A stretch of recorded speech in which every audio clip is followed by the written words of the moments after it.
Okay, YouTubers, here's the update on my completed Gravity Monster Fat Tire e-bike build. Progress was on hold for a few days while I was waiting for new handlebars. Can't clean up the wiring or the controls until you know where they're actually going to be, so just had to sit around. What I did was switch out my race face Chester bar for a Jones H bar, same width, 710 millimeters. And this bar is a 2.5-inch riser, which is on top of my riser stem, 45-degree angle, about a 2-inch riser stem. So I guess you could say I like my bars up in the air. These bars have a long 45-degree sweep back, and that allows a really comfortable upright riding position, which I've grown to really appreciate. All kinds of leverage for control, especially if you're standing on the pedals, really pulling up, or you're trying to do a hop or something. You grab down the end of the bars there, and you got all kinds of leverage, pull-up power. Plus, you're not stretched out. The bars are near your body where they belong. You should do yourself a favor and check out this Jones Bike website, jonesbike.com. Jeff Jones lives and breathes bikes, and it really shows. He has some of the best design strategies out there. If you look at his space frame, listen to him explain why he did what he did with it, you're going to see what we're talking about. This guy really knows what he's doing. So you can sit up, like you're riding no hands, real comfortably, no brakes. Come down here for control on the brakes. Get up a little further, stretch out, go, stand up and pull. Running off over things. Sprint. You can really resting position.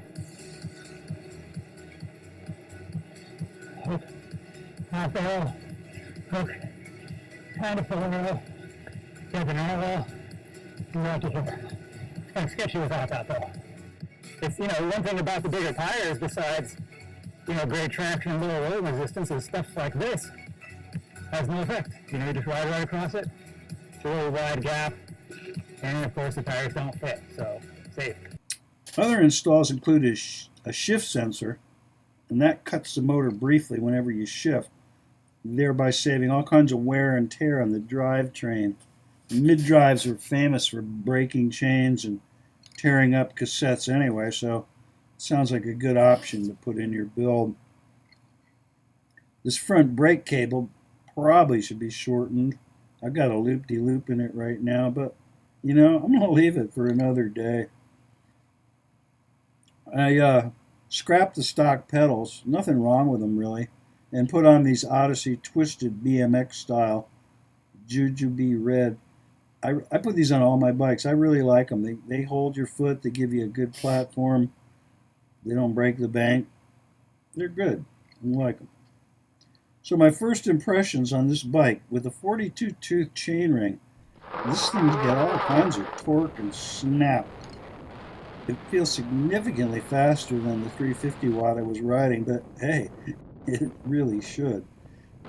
I have the smaller Gravity, the black bike, and that had a certain tendency to self-steer on pavement, but the 16-inch seat tube, the red bike here, doesn't seem to do that.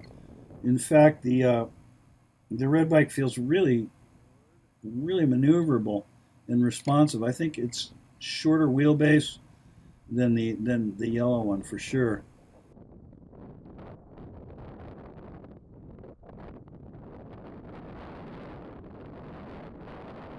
So I don't know anything about off-road performance. I rode it on my lawn, if that counts.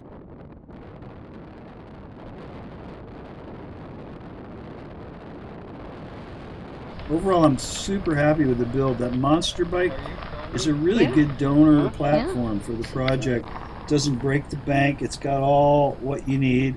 It's a reasonable bike. It's not junk.